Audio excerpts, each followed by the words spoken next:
Hello, and welcome to this week's version of the Old Testament and Ecology podcast, also known as the Conservative Christian Ecology podcast. This week we have a couple of things I'd like to talk about, but first I just want to say thank you so much for tuning in last week. We set a huge record as far as amount of listeners last week. We averaged right around 200 listens every day over Thanksgiving break. It was pretty cool to see things that well received. And just in case you're wondering, we're going to have the opportunity to look at the show. You can see where I recorded it in my cave, in my house. It's a little room that was basically a mud room coming in from the garage, and my wife and I decided this would be the perfect spot for me to sit and study till all hours of the night as I work on my PhD back here. It's just a little room that I sure enjoy. It's been a great addition to our little house. You can see what we've got going on visually now by going to YouTube. Search for OT Ecology Guy.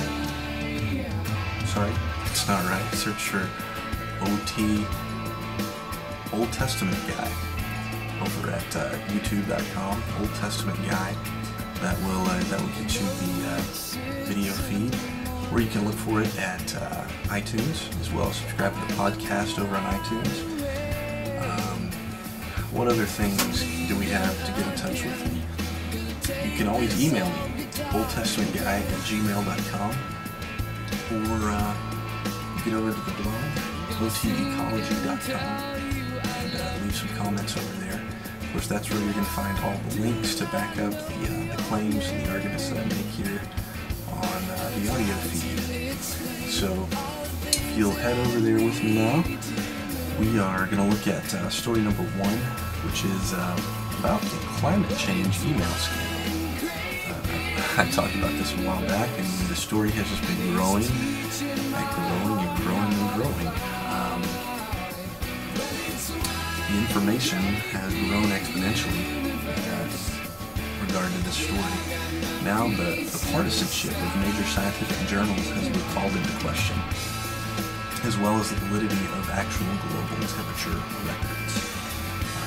A story published over at the BBC website mentions that some journals in the U.S. have kept climate change announcers out of print. The story concludes with a remark that hopes that U.S. journals will adopt the same open stance towards peer review, which some European journals have already enacted. Meanwhile, the organization, the Climate Research Unit, which has possession of the climate data, admitted that it no longer had the raw data on global temperatures, according to a Times Online story, which is a UK-based entity. They claim they only have their adjusted numbers and not the raw data. So that's going to make it a little hard to prove one way or the other. And I think that's important. It's not just something that you can use to claim that there is no global warming.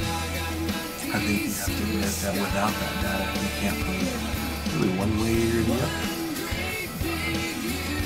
So I think everybody needs to be honest about that. And at the same time, it has been revealed through these stolen emails that scientists were speaking actually of physically harming those who oppose their view, or they called them profane names.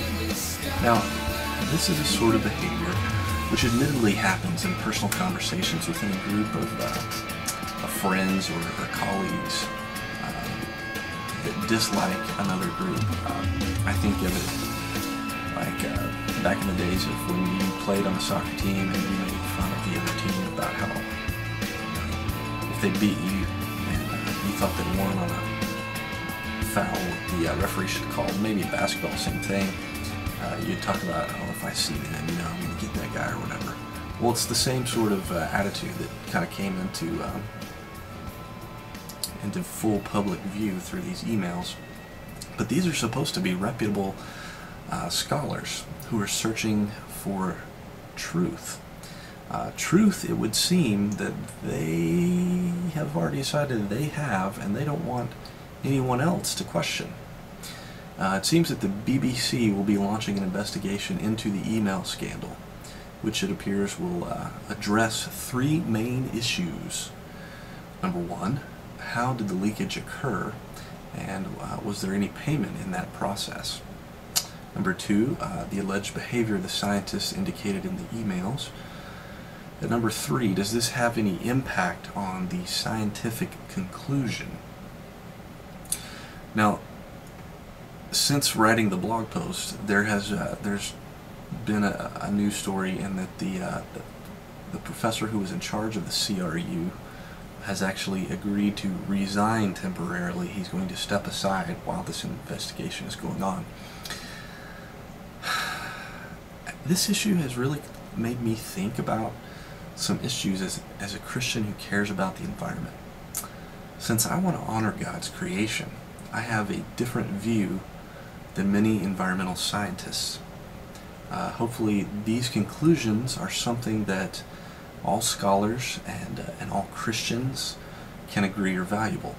First off, I think that anyone who engages in calling their opponents some sort of derogatory name, which is also known as an ad hominem argument, should know that it will ultimately damage the validity of their research or their own believability. Scholars, like Christians, should be open and transparent. Hiding reasons for one's decision makes it seem like a shady deal or some sort of an externally motivated decision. And finally, humility should be foremost. We should acknowledge the possibility that we could be wrong, even as we are committed to our ideas and conclusions. If we're shown to be in error, we should be willing to admit that it's an error and move forward from there. The community of scholarship, I think, should exist to help each other advance knowledge.